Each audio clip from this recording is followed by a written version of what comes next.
Teman-teman yang dirahmati Allah Subhanahu wa taala, pertama-tama kita untuk terus-menerus memuji dan memuja Allah Subhanahu wa taala atas nikmat-nikmat yang enggak terhingga dalam hidup kita selama ini. Dan sebagian besarnya nikmat itu kita enggak pernah minta, tapi Allah kasih. Salah satu nikmat yang kita enggak pernah minta dan Allah kasih dan sangat berharga itu adalah nikmat iman, nikmat Islam. Kita dilahirkan dari orang tua muslim, kita tinggal di lingkungan dan masyarakat yang mayoritas muslim.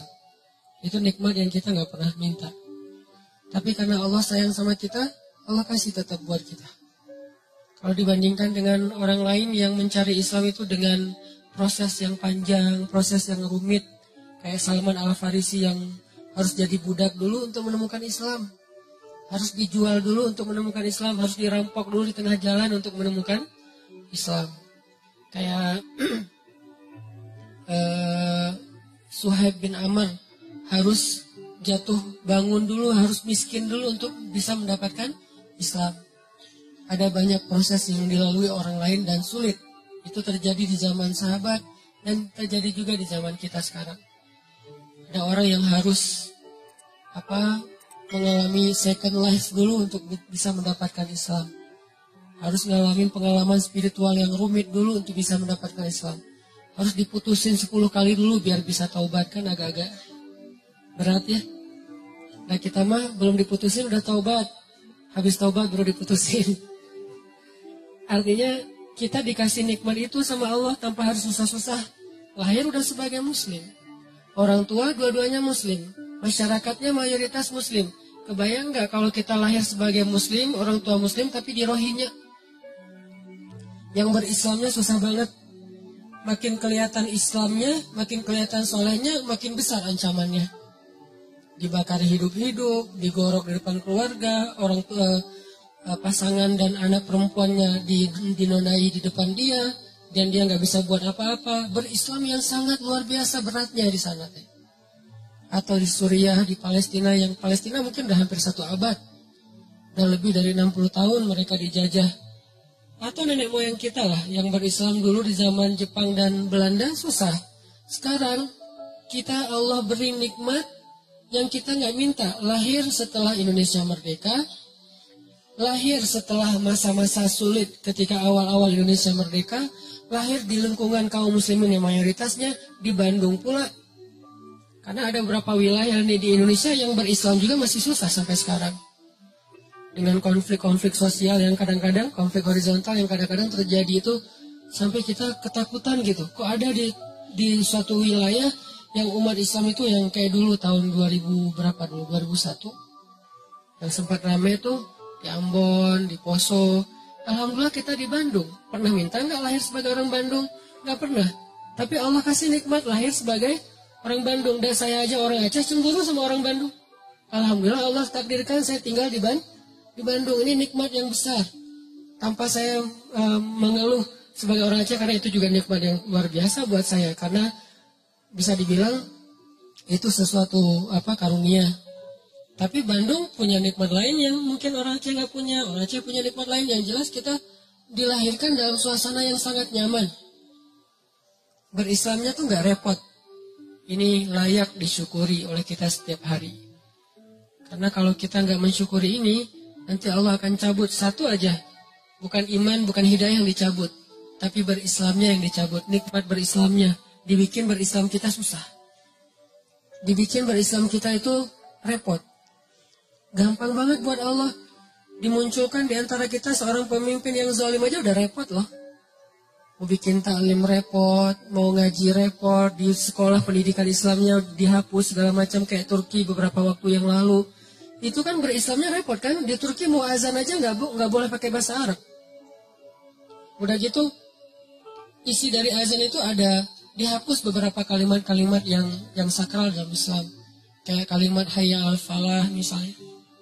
Atau taklim-taklim, khutbah-khutbah mulai di-style sama negaranya sekuler, sehingga kita dengerin khutbah tuh kayak garing gitu.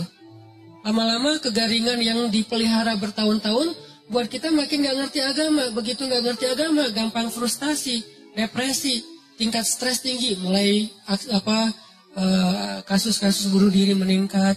Ini berislam sudah dicabut nikmatnya oleh Allah.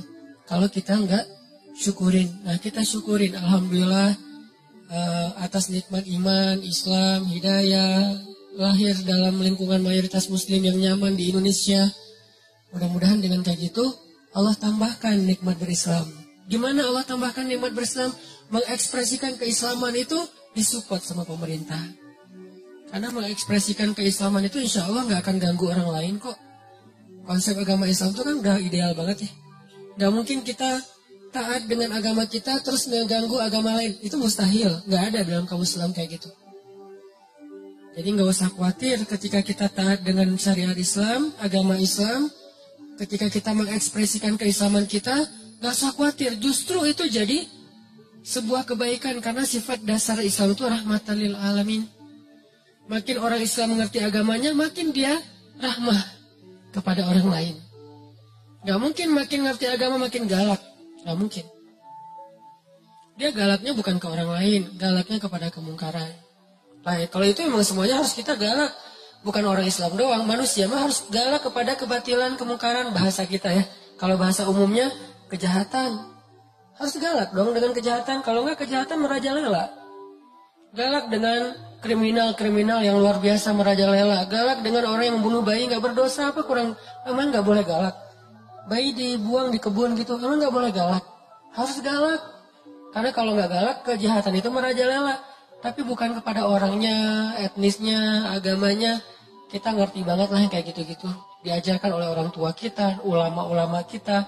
Yang di atas semua itu diajarkan oleh nilai-nilai agama kita. Kita ngerti banget, gak usah diguruin dalam bab itu. Gak usah dikasih tahu, itu kita ngerti.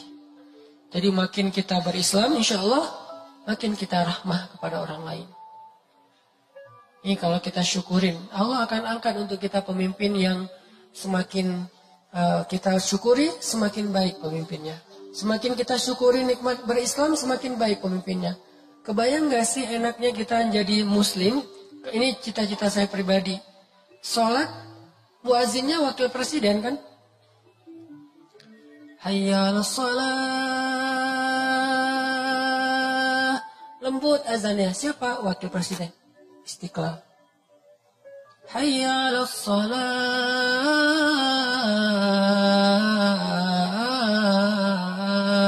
Azan subuh. Wakil gubernur. Wakil wali kota. Imamnya wali kota, gubernur, presiden. Bacanya bukan Al-Ikhlas. Bacaannya itu ayat-ayat yang baper banget gitu. Al-Ikhlas keren, cuman itu kesannya ya. Al-Ikhlas kita nggak meremehkan sama sekali. Kesannya kesan orang yang baru belajar lah ya, Al-Ikhlas. Ini bacaannya tuh bacaan ayat-ayat yang baper. Al-Haqqah, Al-Waqi'ah, Al-Qiyamah. Kebayang nggak presiden? La uqsimu biyaumil qiyamah. Wah, takbir saya teh.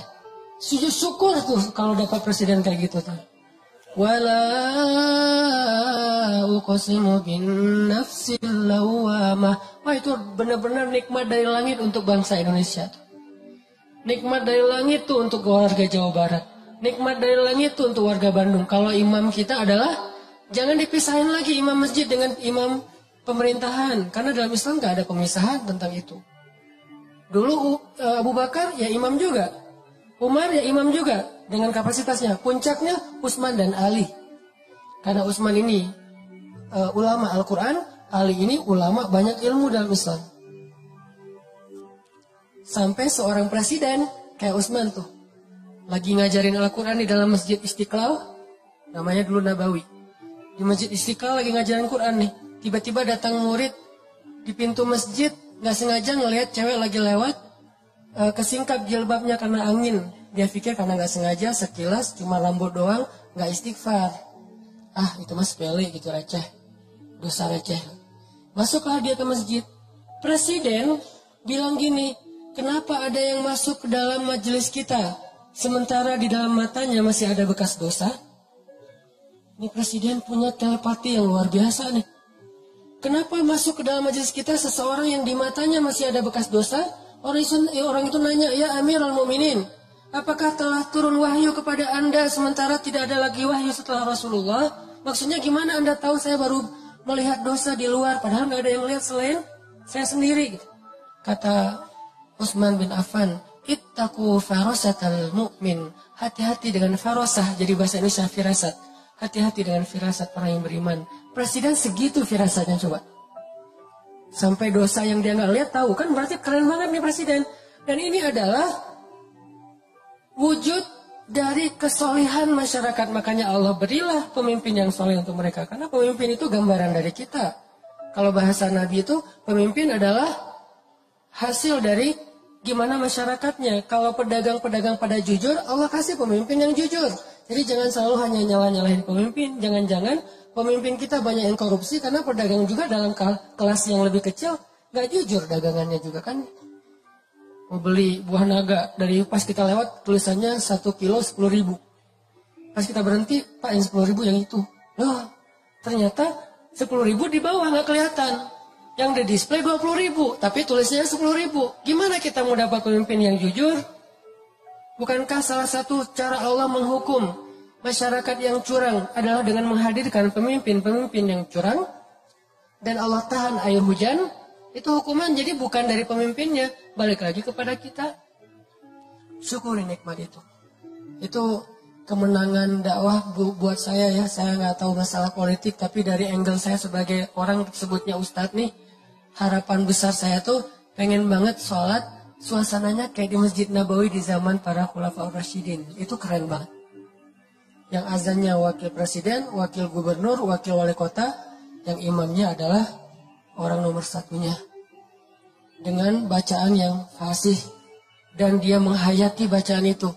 Dan insya Allah ini bukan berarti jangan politisasi agama. Enggak sama sekali. Bukan urusan itu. Apa salahnya kita berharap pemimpin kita bacaan Al-Qurannya bagus kan?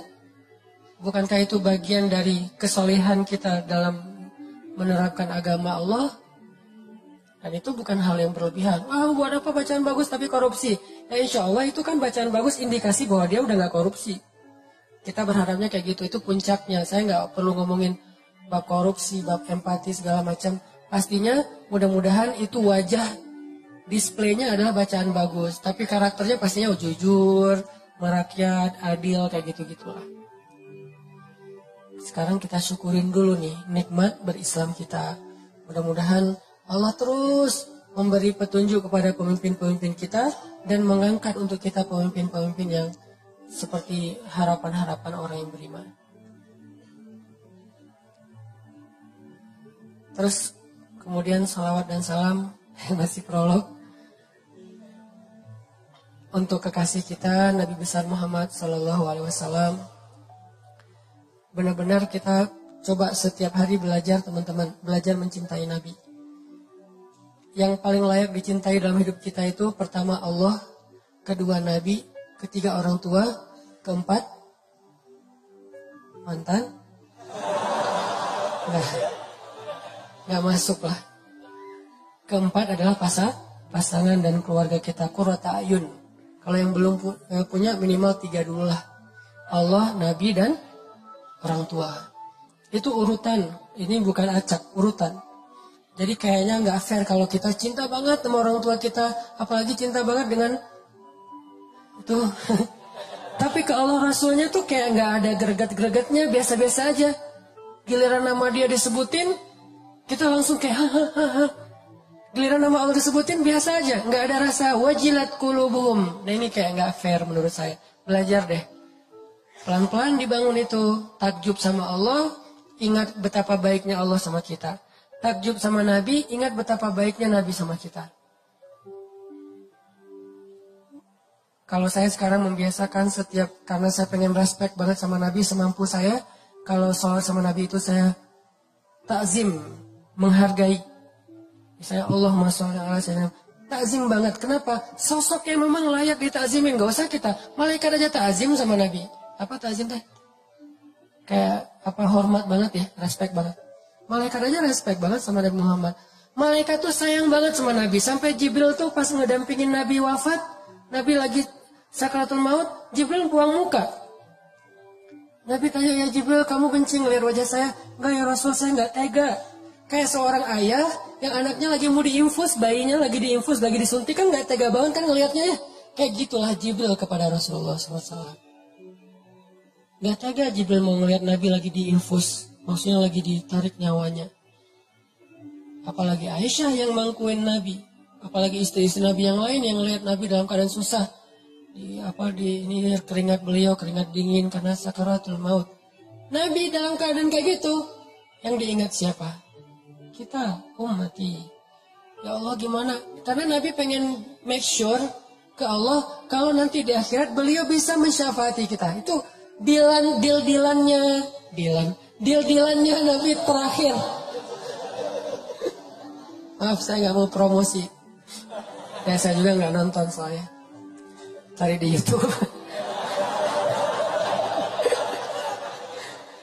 Deal-dealan Nabi sama Allah yang terakhir itu adalah make sure kalau Nabi itu bisa syafaatin umatnya. Itu tuh deal-dealan Nabi sama Allah yang terakhir loh. Ya Allah, beri saya kesempatan mensyafaati umat saya, beri kesempatan umat saya masuk surga duluan, umat saya, sampai Allah, ya, baru tenang beliau kembali kepada Allah. Itu permintaan terakhir Nabi. Kalau kita kan permintaan terakhir mungkin gak akan keingat orang lain. Jangankan orang lain, mungkin keluarga aja gak ingat. Pasti diri sendiri yang kita pikirin kan. Kalau Nabi yang dipikirin orang yang gak kenal sama beliau. Terus kita kenapa masih kikir untuk bersalawat sama beliau? Beliau aja yang gak kenal sama kita terus berusaha untuk memberi syafaat buat kita. Masa salawat aja males? Sallallahu alaihi wasallam. Dan kenabian beliau memang luar biasa. Saya baru dengar ada sebuah cerita nih, keren nih. Dulu tuh ada seorang laki-laki namanya Ahban. Ahban ini penggembala domba gitu. Lagi menggembala domba ya. Tiba-tiba ada seekor serigala naik ke atas puncak bukit. Terus bicara kayak manusia. Ini di zaman Nabi.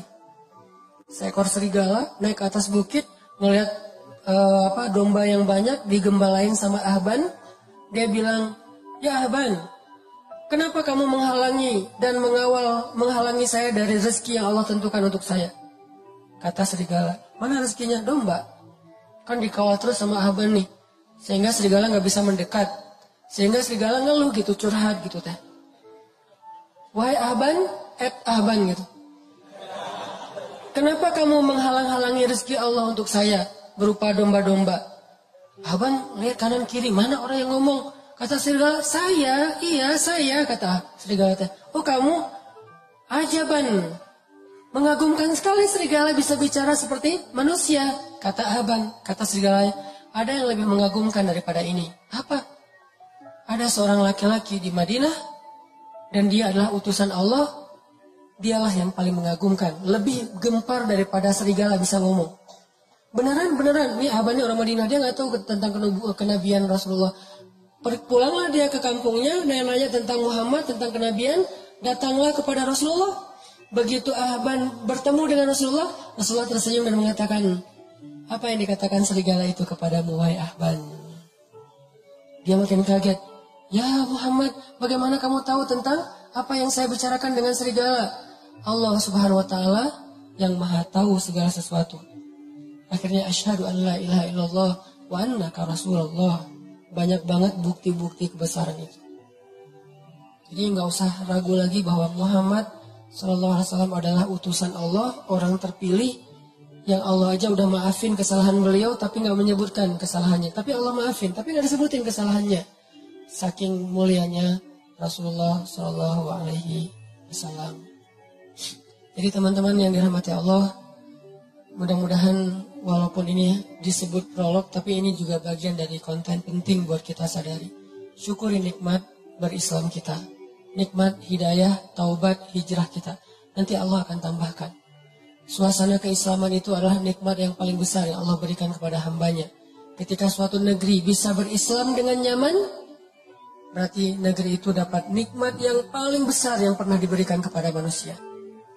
Karena dikasih harta, Belum tentu negeri itu nyaman. Buktinya beberapa negara maju yang kita lihat futuristik banget, angka bunuh dirinya tinggi. Bukan berarti nggak penting ya, penting. Cuman itu doang nggak cukup. Dikasih alam yang indah, kalau nggak bisa dikelola malah jadi musibah. Tapi kalau dikasih keislaman dan hidayah, maka Allah SWT akan cukupkan yang lain-lain. Harta akan diberkahi, alam akan diberkahi, sosialnya akan diberkahi. Semua jadi berkah gara-gara keislaman.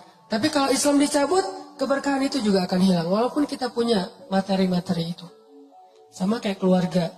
Kalau keluarganya soleh, Allah cukupkan rezekinya. Allah bahagiakan hatinya. Allah sehatkan tubuhnya. Allah nyamankan suasana keluarganya. Tapi kalau orang dikasih harta doang tapi nggak dikasih kesolehan di dalam keluarga itu, justru harta penyebab kekacauan di dalam keluarga itu. Syukuri nikmat berislam. Yang kedua, cintai Rasulullah Sallallahu Alaihi Wasallam. Semoga kelak di akhirat kita bisa benar-benar menatap wajah Nabi. Oh, ini yang namanya Rasulullah Muhammad. Pantesan kok seluruh dunia itu kagum kepada beliau. Tajdid, perbaharui. Kalau saya memperbaharuinya kadang-kadang selain dengan baca sirah, baca hadis. Karena iman kita kan lemah ya. Harus di-charge itu bukan mingguan, bulanan, harian kayaknya. Kalau sahabat mingguan cukup, kita harian. Karena cepat banget dropnya. Kayak handphone udah rusak. Baru di-charge udah ngedrop. Tadi siang baru di-charge. Jam 2 siang, jam 1 di-charge, jam 2 udah tinggal 5%. Nih. Handphone hati kita ini lagi ngedrop. Cas lagi. Salah satunya saya kadang-kadang ngecasnya lewat kayak nasyid lagu-lagu tentang keistimewaan Nabi. Kayak Nabi itu tersenyum. Tadi sore pas lagi jalan ke sini di mobil dengerin tabassum atau tabassam. Nabi itu suka senyum. Kenapa kamu kok kerung? Bahasa liriknya tuh. Nabi aja suka senyum. Kenapa tuh? Coba dulu wae gitu ya. Oh udah, saya lagi di mobil, tadinya gini. Nabi aja tersenyum. Itu mendoktrin loh, ke bawah loh. Makanya lagu itu penting juga ya. Jadi buat seniman-seniman, para musisi ini, saya support sebetulnya dengan bakat seni, musisi atau apa. Selama itu didedikasikan buat hal-hal yang keren. Terus Nabi, laukana bainana, Nabi seandainya Nabi ada di tengah-tengah kita, itu benar-benar haru loh. Refresh. Kayak kita nge-refresh semangat dengan mantan lewat lagu-lagu melo kan ya. Begitu dengar backsound aja nggak usah lagu. Backsound sebuah booster tentang yang kayak gitu-gitu Tokyo Cinderella Story atau apalah kayak gitu-gitulah, saya nggak ngerti. Korea-Koreaan lah, Jepang-Jepanan. Kok jadi kayak inget lagi yang dulu, terus tiba-tiba yang tadi kayaknya perasaan tadi asik-asik aja, tiba-tiba pas dengar lagu itu jadi kayak keinget lagi dia yang menyakiti hati kita 20 tahun yang lalu gitu. Masih diingat aja. Kenapa kok bisa ke refresh lagu kan? Dengerin deh lagu-lagu tentang Nabi biar kita jadi selawat-selawat tentang Nabi biar kita gak nge-refresh hati. Gak tahu teman-teman ya, kalau saya jujur pribadi ini, kalau dengar lagu-lagu tertentu itu bisa kayak apa gitu. Apalagi lagunya, sebutlah misalnya lagu Cinta Kita Berakhir di Januari gitu-gitu kan. Itu kan, sama lagi Januarinya. Gak usah ketawa. Kan itu kayak kena banget, sama banget ya kisahnya sama saya, suka ke bawah-bawah gitu. Belum lagi nanti lagu-lagu yang, pokoknya lagu-lagu mellow tuh bisa bikin refresh semangat rasa kita. Kenapa enggak lagu tentang Nabi Muhammad SAW? Selain pastinya, sirah, hadis, sholawat, udah pastilah itu mah. Karena gimana-gimana juga kita butuh entertain, manusiawi. Dan Allah menciptakan itu untuk kita nikmati. Oke, kita bahas tentang empati. Buat saya, menurut saya nih, dalam bergaul kita terapin 2 standar sikap. Sikap kita ke orang sama sikap orang ke kita. Gimana cara kita merespon itu? Gimana cara kita bersikap ke orang lain gimana cara kita ngerespon sikap orang lain kepada kita. Itu dua standar yang berbeda. Jangan disamain dan jangan dibalik. Kalau sikap kita ke orang, maka sikap yang paling baik kita tunjukkan itu adalah sikap empati. Dalam bahasa Arab itu disebut dengan ra'fah. Apa itu ra'fah? Pengertian. Ra'fah itu jaga perasaan. Ra'fah itu nggak pengen ngerepotin. Ra'fah itu nggak pengen nyakitin. Ra'fah itu nggak pengen nyinggung. Ra'fah itu nggak pengen ngebebanin. Mungkin salah satunya empati. Itu sikap kita ke orang lain. Ini yang diajarkan Nabi SAW kepada kita. Tapi kalau orang ke kita, sikap kita adalah syarhus sadar. Apa syarhus sadar? Lapang dada, legowo kalau kata orang Jawa. Syarhus sadar. Alam nasyrah laka sadrak. Kalau kita ke orang, ra'fah, jaga perasaan dia. Kalau orang ke kita, lapang dada. Jangan dibalik. Kalau kita ke orang, berharap dia lapang dada. Kalau dia ke kita, berharap dia empati. Ini egois nih. Ra'fah dong. Jangan. Kalau orang ke kita, jangan minta dia supaya ra'fah. Tapi minta supaya kita bisa berlapang dada terhadap kekurangan dia. Kan enak nih. Tapi giliran kita ke dia, kita ra'fah.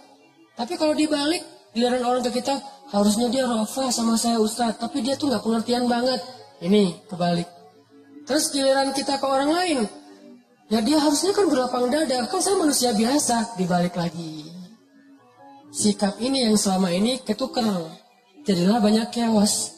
Kita dengan pasangan, kita dengan teman kos-kosan, dengan teman kuliah, dengan dosen, dengan murid, dengan orang tua bahkan. Orang tua meminta anaknya supaya ra'fah kepada dia, dan dia berharap orang anaknya juga lapang dada terhadap dirinya. Ini nih, anak juga kayak gitu ke orang tua, gak bisa. Makanya empati itu saya berharap gak bisa utuh kalau kita hanya bahas empati. Takutnya nanti kita berharap orang lain yang empati ke kita. Gak gitu, kita yang empati ke orang lain. Makanya ada hadis kita ke orang, ada hadis orang ke kita. Kayak yang dulu saya bilang, hadis tentang doa orang yang terzalimi itu diijabah kan ya? Itu buat siapa? Itu bukan hadis buat, wahai orang-orang yang sedang terzalimi. Terutama yang baru aja diputusin dengan bahasa-bahasa yang gak enak. Bukan untuk mereka, untuk yang mutusin. Lo yang menzalimi, doa orang yang terzalimi itu diijabah loh, hati-hati gitu. Jadi jangan dibalik angle-nya, sehingga kita gak menjadi orang yang hanya menuntut hak. Kalau semua orang menuntut hak, kayak misalnya pemerintah, rakyat itu harusnya taat kepada pemerintah. Rakyat juga, pemerintah harusnya adil kepada rakyat. Kan semuanya menuntut hak. Kenapa nggak dibalik? Pemerintah ngomongnya, maaf ya rakyat saya belum adil kepada kalian. Rakyat juga, maaf ya kita belum terlalu taat sama suka demo aja, suka marah-marah misalnya. Kan gitu kan, harusnya dua-duanya saling memberi kewajiban, memberi hak bukan menuntut hak. Apalagi kalau udah berpasangan nanti tuh. Istri ngumpulin hadis-hadis suami ngumpulin hadis-hadis istri. Nggak beres-beres nih urusan ini. Pah, kata Nabi juga, kata istrinya. Perlakukanlah istri kalian dengan lemah lembut. Tuh, kata Nabi, Pah. Mah, kata Nabi juga, kalau saya boleh menyuruh manusia sujud kepada manusia, saya suruh tuh istri sujud kepada suami. Mama pernah nggak sujud sama papa? Capek. Insya Allah nanti kita lanjutkan setelah sholat isya ya. Bismillahirrahmanirrahim. Teman-teman yang dirahmati Allah. Jadi sikap kita itu ada dua dalam bergaul, dalam bersosial, kalau bahasa dakwah dalam bermuamalah. Pertama, sikap kita ke orang lain adalah ra'fah. Kalau ditanya dalil mah sebetulnya ada, dan jelas banget di Al-Quran. Allah menyebutkan pertama kalau di dalam surat Al-Qalam itu wa innaka la'ala khuluqin. Nabi Muhammad itu adalah teladan paling ideal dalam masalah muamalah. Akhlak paling ideal udah. Tinggal kita contohin aja gimana Nabi ke orang lain, gimana Nabi dari orang lain ke beliau. Kalau beliau ke orang lain disebutin oleh Allah di surat At-Taubah 128 tuh, akhir surat At-Taubah. Bil mu'minina ra'ufun rahim. Dan Muhammad itu kepada orang yang beriman ra'ufun. Ra'uf itu dari kata ra'fah. Raufun dari kata ra'fah. Apa arti ra'fah? Jaga perasaan orang banget, empati banget, pengertian banget. Itu kalau beliau ke orang lain. Saking pengertiannya Nabi ke orang lain, sampai-sampai Nabi itu sering kayak ngeberatin diri sendiri, jadi kayak korban gitu demi menjaga perasaan orang. Kalau ada sahabat bikin salah, Nabi nggak akan langsung negur beliau di depan umum, negur orang itu di depan umum. Kan ini berarti kita dalam kehidupan sosmed kita kan, kalau misalnya ada postingan yang kayak gimana menurut kita keliru, jangan di komen negurnya, di DM. Tapi DM-nya nggak dibaca Ustadz, japri, nggak di-read juga Ustadz, doa aja. Mudah-mudahan Allah kasih dia digerakkan untuk membaca. Kalau enggak lewat siapa gitu, teman dekat, pokoknya jangan di depan umum deh. Itu kalaupun masukan kita benar, jangan-jangan udah ramai di depan umum ternyata salah pula. Ini kan berarti kita kayak agak-agak konyol gitu kan ya. Kenapa? Karena kita nggak jaga perasaan orang lain. Jangan sampai kita terbiasa, walaupun sosmed itu kan terbuka ya, siapa aja bisa ya, tapi tetap muslim, ada etikanya. Jangan sampai kita terbiasa dengan sosmed yang terbuka, akhirnya bebas, mau ngucapin apa aja, sampai kata-kata yang gak pantas juga keluar. Kayak tadi saya baru nge-delete beberapa komen dari postingan saya yang kemarin, kan yang masalah Dayakolot. Ada yang komen sampai kata-katanya gak enak gitu, saya delete. Kenapa? Kok masa di komen ada istilah nama hewan di situ teh? Kan gak pas gitu. Terus ada yang istilahnya mencela apa segala macam. Ini kayaknya orang yang nggak ngerti lah, nggak tahu dari mana asalnya. Udah aja saya delete, sekalian orangnya di blok. Kenapa saya blok? Bukan benci sama orangnya, dia udah nggak benar cara bermedia sosial, dan ini nggak sehat buat yang lain, ini harus dihentikan. Tapi saya nggak mau respon yang kayak gitu-gitu, males, jadi malah rame. Nah ini namanya empati, jaga perasaan, pengertian sama apa orang lain rasain. Tempatkan diri kita, kalau saya diginiin nyaman gak ya? Nah kayak gitu. Ra'fah bil mu'minina raufun rahim. Sangat menjaga perasaan. Jangankan perasaan manusia, Nabi perasaan hewan aja dijaga loh. Perasaan hewan, ya. Sampai ada hadis kalau di kitab Riyadhus Shalihin itu, larangan berbicara atau bercakap-cakap di atas kendaraan. Maksud kendaraan di situ hewan tunggangan. Dilarang dalam Islam itu dua orang laki-laki sambil naik di atas hewan tunggangannya, terus hewannya berdiri aja nganggur, kita ngobrol gitu. Nggak boleh dalam Islam. Kalau pengen ngobrol yang lama, apalagi ngopi-ngopi, udah aja turun dari hewan, biar hewan itu cari makan, istirahat dulu. Ya mungkin mau berebah atau ngapain gitu, ngelurusin kakinya apa, capek kan. Ya mau apa, dia pengen jauh-jauh juga, bukan kita doang yang pengen santai. Biarin dia istirahat. Jadi kita ngopi-ngopinya di bawah, jangan sampai ngopi-ngopi di atas, ngobrol terus nunjukin, oh ini ada masalah lagi training topik, tapi di atas hewannya kan bete di bawah. Ngapain sih kalian lama-lama amat? Gua juga pengen makan atau ngapain gitu. Itu ada hadisnya, saking Nabi ra'fah. Dengan hewan aja ra'fah. Dengan tumbuhan, Nabi ra'fah. Kan dulu tuh Nabi kalau khutbah berdirinya di atas satu pohon korma nih. Kebenaran pohon kormanya kayak agak miring melintang gitu. Nabi berdiri di atas pohon korma untuk khutbah. Begitu kaum muslimin sudah mulai agak mampu nih, dibikinlah mimbar untuk Nabi. Yang sekarang di Raudhah tuh, dibikin mimbar. Sehingga Nabi khutbah tidak lagi berdiri di atas pohon korma. Maka pohon itu pun menangis. Nangis kayak anak bayi. Nabi, maaf, langsung turun dari mimbar, duduk lagi di atas pohon itu. Pohon itu diam. Manja banget kan pohon sama Nabi teh.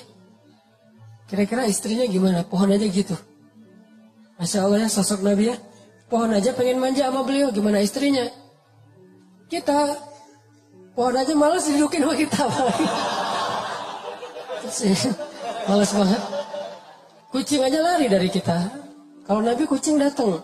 Sampai serigala aja ngomong, merekomendasi. Jadi serigala kayak testimoni gitu tentang Nabi. Serigala testimoni. Kan dia, serigala ini kan binatang buas, tapi mentestimoniin Rasulullah SAW. Kenapa? Karena semua alam mencintai beliau. Hanya yang fitrahnya sudah berubah yang tidak mencintai beliau. Kalau yang masih sesuai fitrah, manusia, jin, hewan, tumbuhan, semesta, yang masih fitrah nih, cinta pasti sama Nabi. Hanya hati-hati yang sudah berubah, tidak lagi fitrah, yang tidak cinta kepada Nabi. Ra'fah. Kayak kita ra'fah kalau misalnya kita beda pendapat nih. Dalam satu grup tuh teman kita ada yang misalnya dia tuh sebutlah kalau sholat misalnya dia tuh kayak pakai sarung. Yang satu lagi santai, nggak pakai sarung, yang penting sopan. Jangan sampai kita broadcast di grup itu tentang hal-hal yang menyinggung perasaan teman kita yang berbeda cara ritual. Yang satu tahlilan, yang satu tidak. Yang satu mauludan, yang satu tidak. Yang satu mungkin ngerokok, yang satu enggak. Gak usah dibahas di depan orang banyak. Saya sampai kadang-kadang bingung ngejawabnya. Ada yang nanya ke saya, Ustaz, apa hukum rokok? Gimana nih jawabnya nih? Karena dia sedang ngerokok, nanya hukum rokok di depan orang banyak. Kalau saya bilang boleh, saya berpendapat rokok itu nggak boleh, apalagi di depan umum kalau misalnya mengganggu orang lain.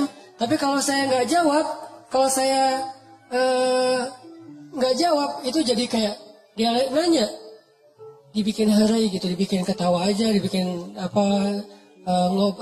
kayak canda gitu. Kenapa? Saya nggak mau jawab pertanyaan-pertanyaan pribadi di depan umum. Apalagi kalau misalnya di sosmed, yang saya tahu mungkin followers kita juga macam-macam kan karakternya. Masa ditanya di depan umum, saya harus jawab, ini agak-agak bahaya nih. Sehingga yang kayak gini-gini namanya ra'fah, harus mikir banget, ini gimana nanti dia perasaannya. Kayak kadang-kadang ra'fahnya misalnya kita ke guru atau kita ke orang lain. Saya pernah jadi kebayang sekarang gimana Nabi itu luar biasa ya, jaga perasaan sahabat. Kayak saya pas lagi jalan kemana orang minta foto, misalnya boleh foto. Kadang-kadang lagi capek banget, kadang-kadang lagi sibuk, bahkan kadang-kadang lagi makan gini. Pas mau, misalnya boleh foto? Oh iya, foto. Jadi saya pengen ra'fah ke dia. Dia juga, kalau kita jadi sebagai orang yang mungkin ngefans sama orang, ra'fah gitu. Oh Ustaznya lagi makan, oh Ustaznya lagi kayak WA. Kadang-kadang saya lagi kayak WA gitu, ada yang harus diberesin cepat. Ustaz lihat dulu ke kamera, iya. Ustaz ntar lagi nih, tadi blur, apa segala macam. Ini kan ra'fah, saya bayangin. Saya tuh masih bisa nolak kadang-kadang. Maaf ya, jangan foto sekarang. Maaf ya, saya lagi sibuk. Maaf ya, lagi makan atau apa. Maaf ya, lagi bete. bisa gitu kan ya. Tapi kalau Nabi nggak bakalan. Saking ra'fahnya Nabi. Saya kagum sama ra'fah Nabi. Seandainya Nabi hidup di zaman kita sekarang, pasti banyak banget kan yang pengen foto sama Nabi. Kadang-kadang ada DKM di beberapa kota nih. Kalau saya keluar kota, kan kita coba mengkondisikan sewajar mungkin. Boleh foto, tapi kalau udah terlalu ramai kan jadi nggak maksimal ya. Saya kadang-kadang mau ceramah, tapi yang ngajak fotonya ramai, jadi udah nggak kondusif, ditahan. Kadang-kadang ada beberapa DKM, inisiatifnya bagus. Siapa yang pengen foto semua sana? Silakan baris. Siapa yang nyuruh nih? Akhirnya baris panjang. Ustaz, itu di luar banyak yang pengen foto. Udah diatur sama dia, kan ini luar biasa ya. Buat saya yang sekarang dalam kondisi yang orang pada ngajak foto tuh lama-lama capek juga gitu. Saya kebayang Rasulullah kalau hidup di zaman sekarang pasti nggak akan nolak kalau orang ngajak selfie.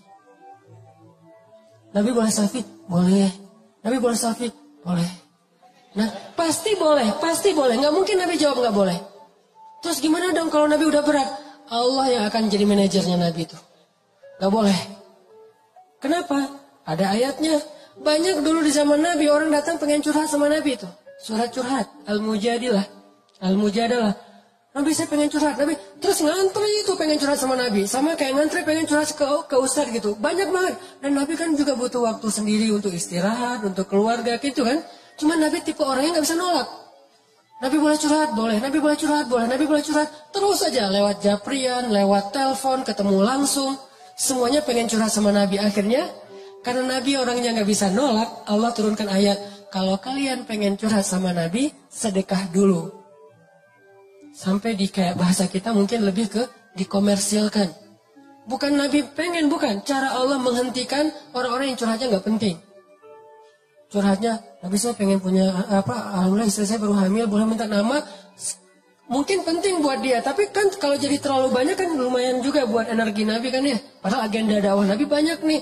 Akhirnya Allah bikin ayatnya, walaupun itu ayatnya mansuh, sudah dihapus. Tapi ayatnya masih ada, hukumnya yang dihapus di surat Al-Mujadilah. Kalau kalian pengen curhat kepada Nabi, sedekah dulu. Sejak harus bayar, kalau mau curhat sama Nabi, mulailah berkurang orang yang curhat. Tadinya yang curhat banyak banget nih, sejak berbayar, udah nggak lagi. Sekarang kalau curhat, registrasi dulu. Satu curhat, Nabi juga bingung berapa ya. Nabi nanya ke Ali berapa? Kata Ali, 1 genggam gandum ya Rasul. 1 genggam gandum itu kurang lebih sekitar 3.000-an lah. 3.000? Kata Nabi, kamu mah zuhud banget, kata Nabi. Akhirnya ditetapkan sekian, yang angka itu bikin orang kalau nggak penting-penting amat, malaslah curhat. Kalau penting banget dia akan bayar, dan Nabi juga buat untuk dirinya, disedekahin lagi buat fakir miskin. Itu pernah berlaku loh, baca nanti surat Al-Mujadilah. Setelah udah kondusif, baru hukumnya dicabut sama Allah. Jadi Allah yang nge-manajerin Nabi, saking Nabi itu rafah, gak enak nolak. Nabi itu bukan tipe orang yang bisa nolak orang lain. Kalau ada yang minta sedekah ke Nabi, atau datang minta bantuan ke Nabi, gak pernah Nabi nolak. Gak pernah sama sekali. Kalau Nabi gak bisa bayar bantu dia, gak bisa ngasih ke dia, Nabi gak akan berhenti di situ. Nabi akan pegang tangannya, ngajak dia nyari ke orang lain yang bisa bantu dia. Maaf, saya nggak bisa bantu apa-apa. Ya udah, saya temenin nyari ke tempat yang lain. Ada yang bisa bantu dia, ada yang bisa ngasih dia makan, ada yang bisa ngasih dia tempat tinggal malam ini, ada sampai ketemu baru Nabi tinggalkan dia. Ini rafahnya Nabi pengen jaga perasaan. Sampai-sampai sering menyulitkan diri beliau sendiri. Nabi pernah menjelang winter, menjelang musim dingin nih. Ada seorang gubernur Khurasan non-muslim ngehadiahin sweater buat Nabi warna merah. Jadi ada sweater yang kayak rajutan gitu, handmade gitu, bagus dari Raja Khurasan, warna merah. Dia hadiahin buat Rasulullah SAW. Ini Muhammad hadiah sweater buat musim dingin. Pas musim dingin dipakai sama Nabi. Nabi kan bajunya sedikit ya, paling-paling juga cuman kurang dari 5 helai baju Nabi. Sehingga ada yang dicuci, ada yang dipakai sama Nabi. 5 helai doang baju Nabi. Kalau kita 5 lemari. Sampai bingung nih baju yang udah dikasih orang tapi belum pernah dipakai gitu. Masih ada labelnya. Nabi teh baju cuma 5 helai, kadang kurang. Sehingga waktu itu Nabi pakai sweater, nggak pakai daleman. Soalnya dalemannya lagi dicuci. Jalan, musim dingin nih. Di Arab juga kalau lagi musim dingin di bawah 10 kan, dingin banget. Apalagi sekarang udah bersalju kalau sekarang mah. Keluar rumah, musim dingin, pakai sweater. Dilihat sama seorang laki-laki Badui. Badui itu mungkin orang jalanan lah yang mungkin secara bahasa juga kasar. Muhammad, bagus banget sweaternya, baru ya? Ya kata Rasul, alhamdulillah. Boleh saya minta? Oh boleh. Langsung dibuka sama Nabi, dikasih ke dia. Coba. Karena Nabi bukan tipe orang yang bisa nolak. Gak enak mau nolak, gak mau kecewain orang. Boleh saya minta? Boleh. Dibukain sama Nabi, Nabi pulang menggigil, kebayang gak tuh? Puncak musim dingin, buka sweater, nggak pakai baju, pulang menggigil. Dan dia tuh tega banget ngeliat Nabi kayak gitu. Sampai sahabat marah sama dia. Kamu tega banget sih sama Rasulullah. Kalau kamu butuh baju, minta aja ke kita. Kata dia apa? Bukan bajunya sih yang penting, kata dia. Ini bekasnya Muhammad dan berkah. Saya mencari berkahnya, bukan pakaiannya. Kalau pakaian yang kalian mah lebih bagus, tapi saya nggak butuh. Orang kalian nggak berkah gitu ya. Nabi nih. Akhirnya mereka udah nggak bisa komen lah, speechless lah. Nabi pulang gemeteran, dingin. Sampai di rumah dilihat sama Aisyah, kenapa ya Rasulullah? Nggak ada apa-apa, ada baju lain. Ini masih basah, nggak apa-apa dipakai sama Nabi sambil selimutan. Kenapa? Ngasih buat orang yang meminta. Karena Nabi keseringan kayak gitu, Allah yang jadi manajernya Nabi. Gimana cara Allah jadi manajer? Ada yang datang ke rumah. Nabi boleh makan di rumah Nabi, nggak apa-apa kok, kita bawa tram. Ada bawa makanan sendiri gitu kan, datang ke rumah Nabi. Ya, kadang Nabi nggak bisa nolak kan. Saking rafah banget nih. Kadang-kadang kalau menurut kita agak-agak kurang wajar, saking solehnya Nabi itu. Ya, datang ke rumah Nabi. Nabi juga kan punya hak keluarga. Istri-istri beliau, anak-anak beliau kan punya hak untuk dapat waktu dari beliau. Tapi tetap nggak bisa nolak, datang ke rumah Nabi. Datangnya juga nggak sekaligus. Saling tunggu, datang. Jangan dibuka dulu ya Nabi, nunggu yang lain belum pada datang. Kalian di mana aja? Ini kesasar, share location dong, share. Ternyata share disconnect 10 kilo bedanya. Cari lagi. Lama pokoknya kalau dalam imajinasi kita tuh lama. Datang satu-satu sampai udah lengkap semuanya. Udah semuanya udah silakan makan, dibukain makan. Udah selesai makan ngobrol. Lama-lama saya juga pernah ngerasain kayak gitu. Ada orang mungkin saking sayangnya sama saya kayak nyaman gitu ngobrol sama saya. Buka topik. Satu topik itu 10 menit. Ustaz, kemarin saya baru gini-gini. Mulai ini saya. Oh gitu-gitu. Oh gitu. Padahal udah gak kuat. Tapi, gitu kan basa-basi ya untuk menghargai orang. Selesai satu topik karena dia ngerasa kayak nyaman gitu ngobrol. Buka topik yang kedua. 10 menit lagi nih. Topik kedua selesai. Topik ketiga. Dan itu wajar. Banyak orang kayak gitu. Di zaman Nabi lebih dari itu. Karena orang ke guru aja bisa kayak gini. Apalagi ke Nabi kan. Nabi, udah. Yang kedua, saya juga Rasul. Akhirnya semuanya pada ngomong. Dan Nabi diam aja nungguin. Tetap senyum. Tetap udah ngantuk-ngantuk. Istri beliau udah bete di kamar. Gak datang-datang Nabinya teh. Gimana ini? Gak ada Abu Bakar, gak ada Umar yang bisa nge-manajerin Nabi nih. Sekarang gak ada siapa-siapa, Nabi sendiri aja. Turun ayat di surat Al-Ahzab. Kalau kalian udah selesai makan, jangan meneruskan pembicaraan, pulanglah. Barulah Nabi bilang, alhamdulillah turun ayat, kata Nabi teh. Masya Allah. Gara-gara kita lama di rumah Nabi, akhirnya dapat ayat. Hebat juga nih, apa ayatnya Nabi? Bacain dong. Gak apa-apa dibacain. Gak apa-apa. Kalau kalian udah selesai makan, pulanglah. Oh gitu, astagfirullahaladzim. Pada bubar gitu. Jadi Allah yang nge-manajerin Nabi, saking Nabi gak enakan coba. Ini nih, artinya rofah. Tapi kadang-kadang rofahnya kok Nabi doang ya rofah ya. Umatnya gak rofah. Harusnya kita kayak gitu. Ke orang lain itu rofah. Gak enak lama-lama. Gak enak. Sifat gak enak itu bagian dari sifat sunnah Nabi loh. Gak enak kalau komen di depan umum. Gak enak kalau kita menjudge. Gak enak kalau kita marah-marah. Gak enak kalau kita coret-coret mukanya. Gak enak apa gitu. Gak enak. Jaga perasaan orang lain teh. Nah ini namanya rofah. Kalau hidup kita penuh dengan kayak gini ke orang lain, insya Allah akan lebih nyaman cara gaul kita, masyarakat kita. Giliran orang lain ke kita, alam nashrah laka sadrak wa wada'na anka wizrak. Kalau kita lapang dada, ringan beban kita teh. Kenapa kadang-kadang punggung kita ini di sini tuh pundak kita rasanya kayak keras gitu kan ya? Kebanyakan pikiran. Pas kita dipijat, kenapa nih keras banget? Stres. Kenapa kok bisa stres? Dadanya sempit. Orang yang dadanya sempit, satu kesalahan orang aja udah bikin dia nyesek. Tapi kalau dadanya lapang, kesalahan-kesalahan orang itu gak bikin dia nyesek karena masih lapang. Kayak sebuah ruangan sempit, ditaruh satu barang udah sesek. Tapi kalau ruangannya luas, ditaruh banyak barang juga masih lapang, gor gitu. Taruh lemari beberapa masih lapang. Tapi kalau kamar mandi, taruh lemari satu udah gak bisa ngapa-ngapain kan ya.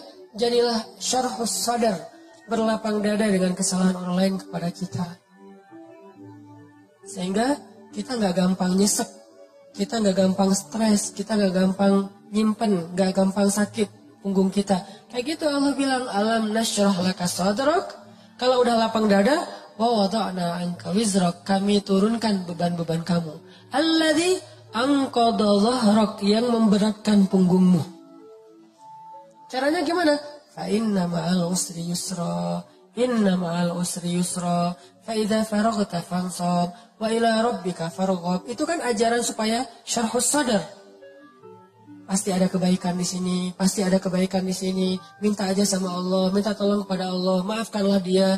Supaya kita enggak enggak memberatkan punggung, enggak jadi berat sendiri gitu. Jadi stres sendiri, jadi kayak terbeban sendiri. Ini kalau orang kepada kita, kayak misalnya cara lapang dada itu kayak husnuzon salah satu yang paling penting. Oh, pasti bukan saya maksudnya. Kadang-kadang kan kita suka baper sendiri ya. Ada yang ngomong apa, chat di grup, kita ngerasa kayak di-spam gitu. Wah ini gua banget nih yang diomongin. Padahal enggak. Bukankah kita sering dengerin khutbah atau ceramah seseorang ustadz itu, kayak ustadz itu kenal kita banget? Kok ustadz itu jadi tahu masalah saya sih? Enggak, dia enggak tahu masalah kita. Allah yang menuntun lisannya karena pengen menasihati kita lewat dia. Tapi dia nggak tahu, jadi jangan kegeeran, jangan baper sendiri. Wah, Ustaz ini pasti ngomongin saya nih. Enggak, Ustaznya juga nggak tahu masalah kita. Karena ada beberapa kasus yang saya pernah kayak gitu, saya lagi ngomongin apa, terus tiba-tiba ada jemaah yang kayak tersinggung. Wah, Ustaz ngomongin saya nih di depan umum. Siapa juga orang saya nggak kenal orangnya. Kenapa kok persis? Saya juga sering kayak gitu kan, udah 2 tahun ini kan saya nggak khutbah Jumat nih. Kenapa nggak khutbah Jumat? Salah satu alasannya saya pengen Jumat itu privasi waktu buat anak laki-laki saya. Karena dia sekarang udah 3 tahun, saya kasih jatah pokoknya Jumatan harus di Cihanjuang bareng Yahya. Karena saya pengen dampingin dia ke masjid hari Jumat. Alasan kedua, ada penyakit Ustadz yang dulu pernah saya alamin. Apa penyakit Ustadz? Keseringan ngomongin nasihati orang, jarang dinasihati. Nah, saya pengen Jumat itu waktu saya mendengar nasihat buat diri saya sendiri. Awal-awal itu benar kerasa. Pas pertama dengar khutbah orang, apaan sih ini kayak gini ngomongnya? Ada tuh, ego Ustadz kayak gitu tuh muncul tuh. Itu kan yang lagi diobatin tuh.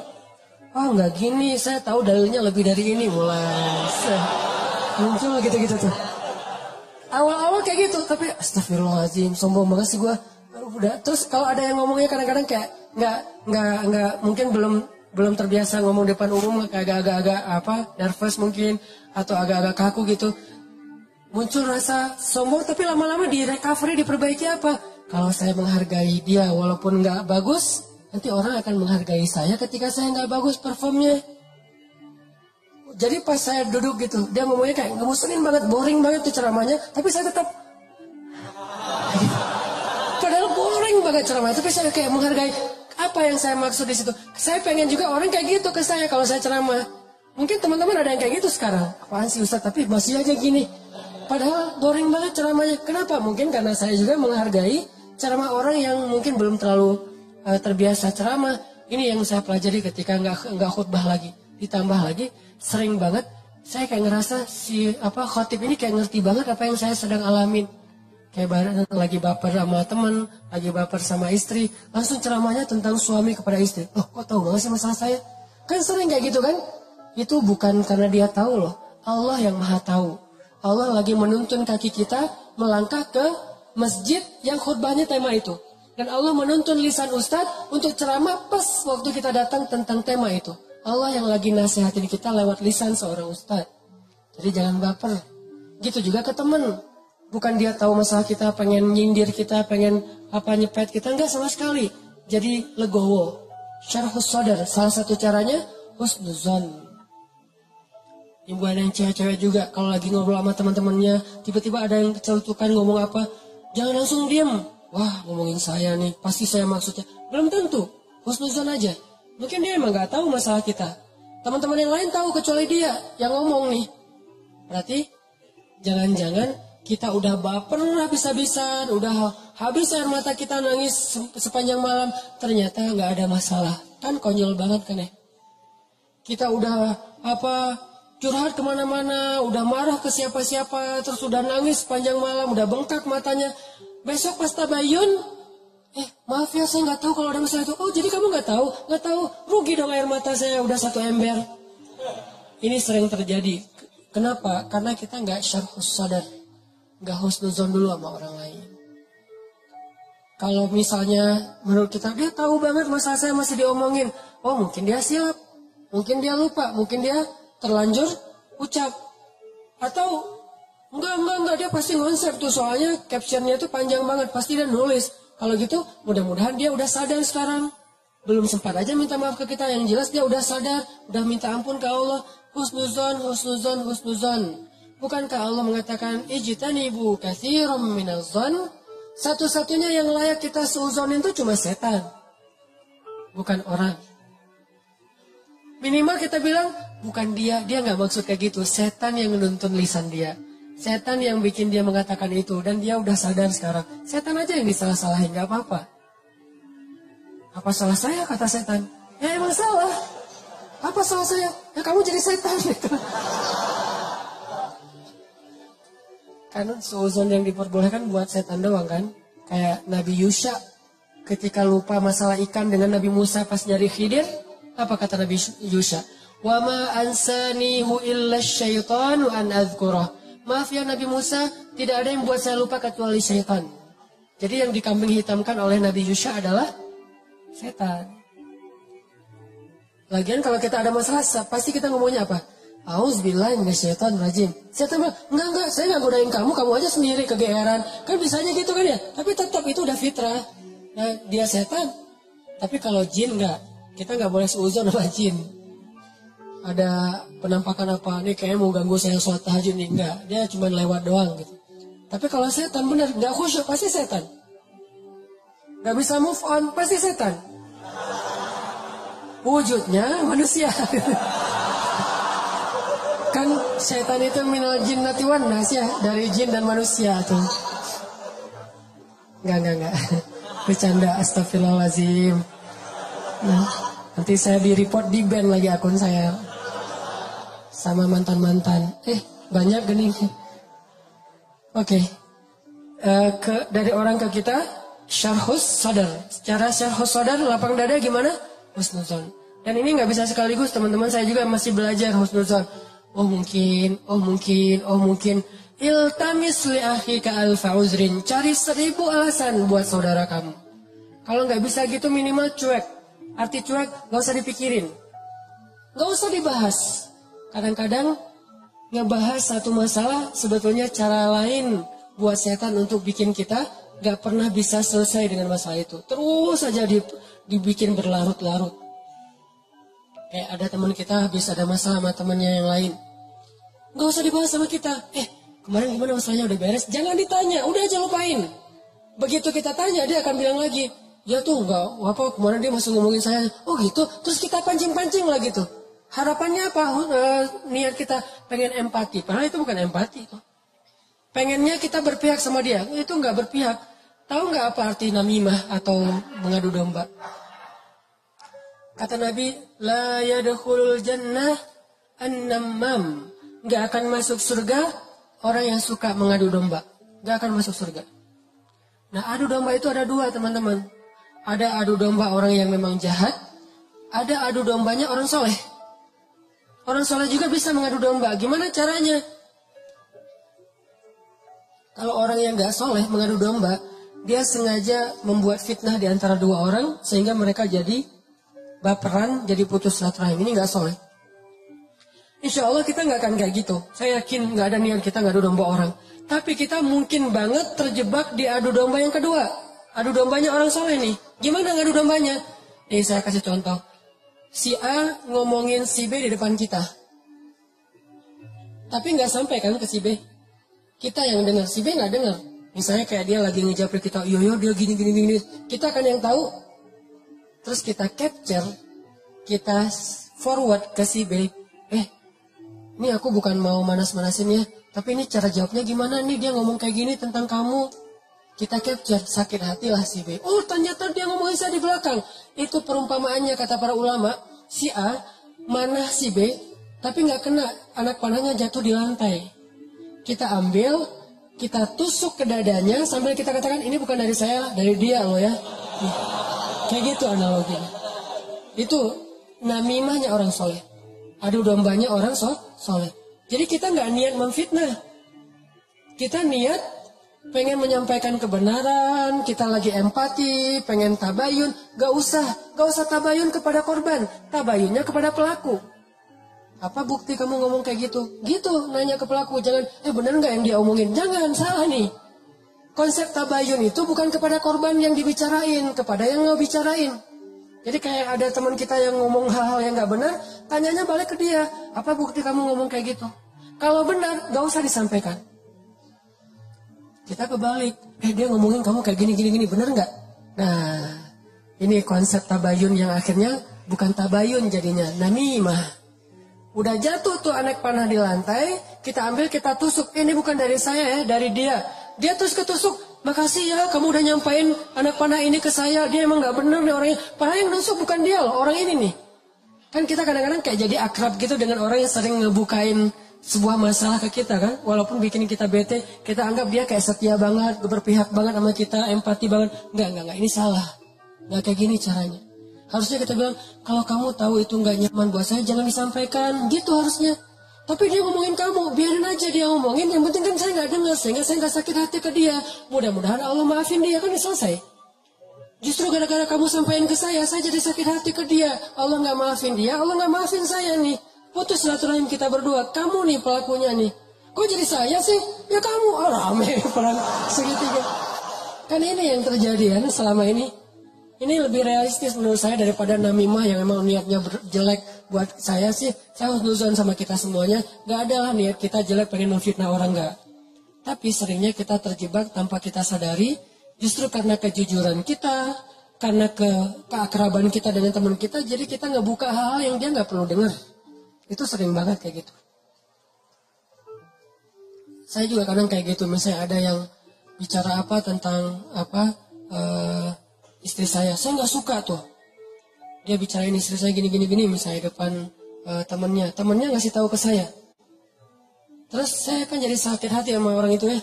Saya juga ngasih tahu ke istri. Istri saya lebih sakit hati lagi sama dia. Ini salah, dia salah, saya salah. Harusnya saya diem aja. Papa udah tahu kan masalah ini, kenapa nggak kasih tahu ke mama? Karena papa berharap mama nggak tahu. Tapi daripada mama tahu dari orang lain, ya berarti orang itu yang salah, bukan papa. Kenapa dia ngasih tahu ke mama? Kan gitu kan? Jangan sampai ya Pak, mama tahu dari orang lain. Jadi kalau ada yang kayak gini-gini harus papa yang ngomong ke mama. Nggak, itu salah konsepnya. Nggak boleh kita menyampaikan sebuah informasi walaupun benar, apalagi belum tentu benar. Walaupun benar kepada orang yang kalau dia dengar dia akan sakit hati atau sedih. Nggak boleh. Diamin aja. Kalau ada hal yang nggak benar, kita yang mengklarifikasi. Nggak kayak gitu. Saya kenal dia gitu.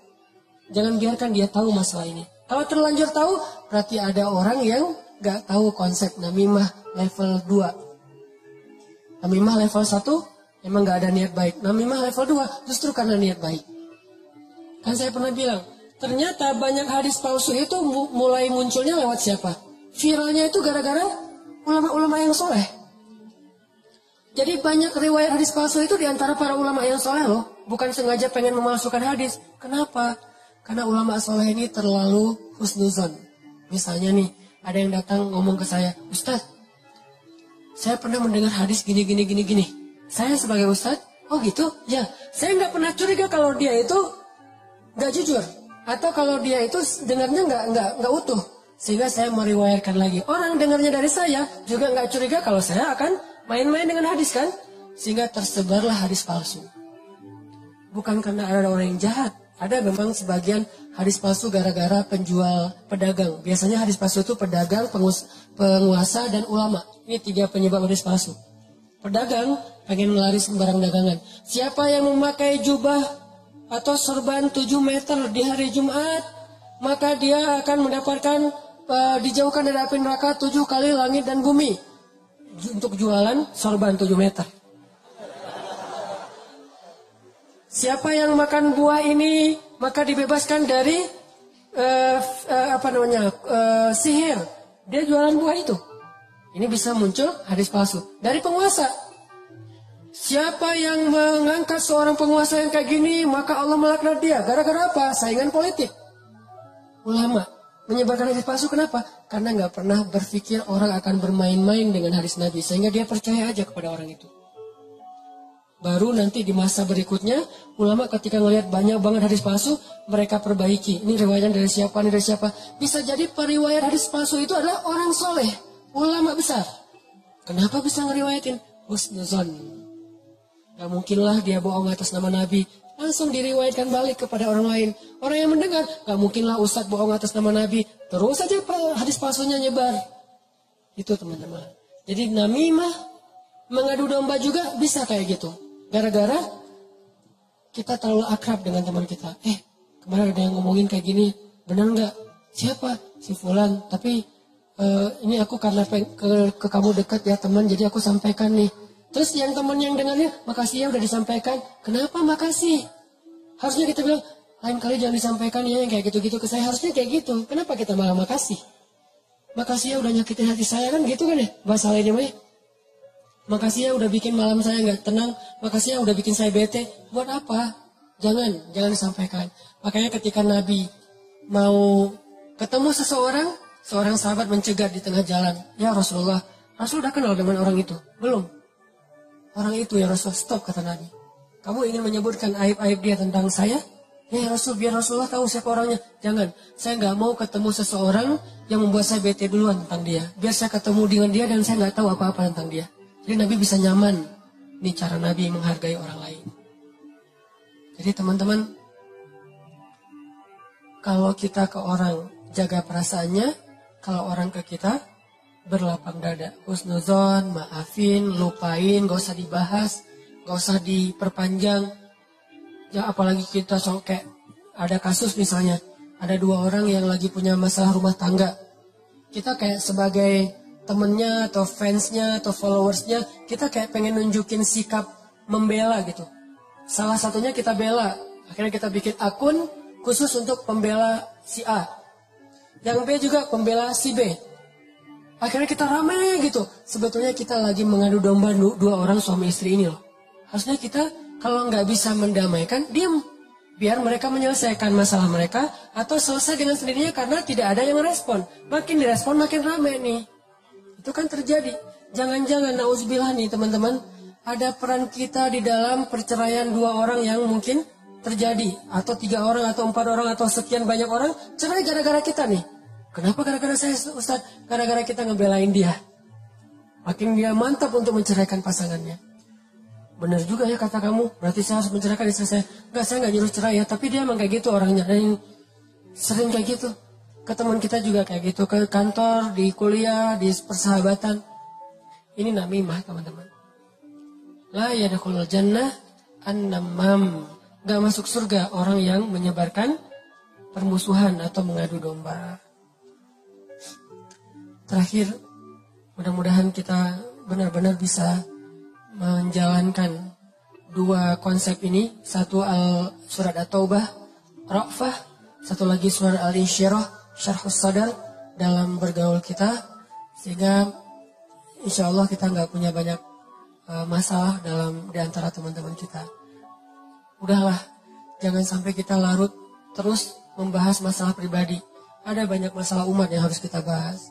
Kalau kita benar-benar seorang muslim yang empati kepada umat, mending kita habisin energi kita buat ngomongin Dayakolot, ngomongin banjir di Bandung Selatan, ngomongin orang-orang yang pengangguran, ngomongin teman-teman kita yang kena narkoba di luar negeri, ngomongin Rohingya, Suriah, Palestina, apa yang bisa kita bantu buat mereka. Mending energinya dipakai buat itu, daripada habis terus energi untuk masalah kita pribadi. Kayaknya egois banget sih.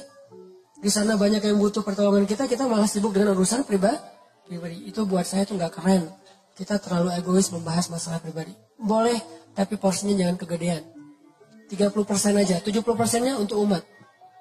Saya juga punya masalah keluarga. Semua orang punya masalah keluarga, tapi saya nggak mau berlarut-larut. 30% aja. Sisanya, kalau saya ketemu sama teman, pasti yang dibahas masalah kemaslahatan umat. Mudah-mudahan ini bermanfaat. Mohon maaf kalau ada salah kata. Dan semoga Allah memberi ilham dan taufik dalam hati kita untuk menjalankan apa yang sudah kita dengar, bukan hanya jadi wawasan, bukan hanya jadi teori, bukan hanya jadi sekedar wacana, tapi memperbaiki perilaku dan akhlak kita. Karena wawasan yang tidak diamalkan namanya bukan ilmu.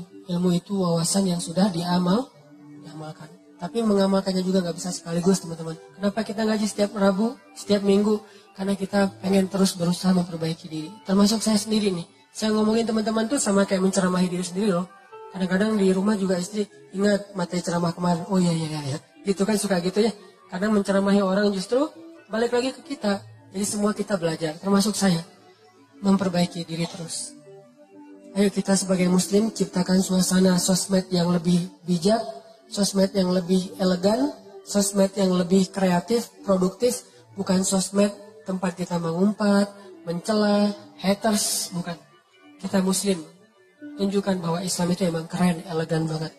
Karena kita mewakili agama kita. Nanti ya, teman-teman kita di beda agama, mereka juga punya PR menunjukkan sikap dari mewakili nilai-nilai agamanya.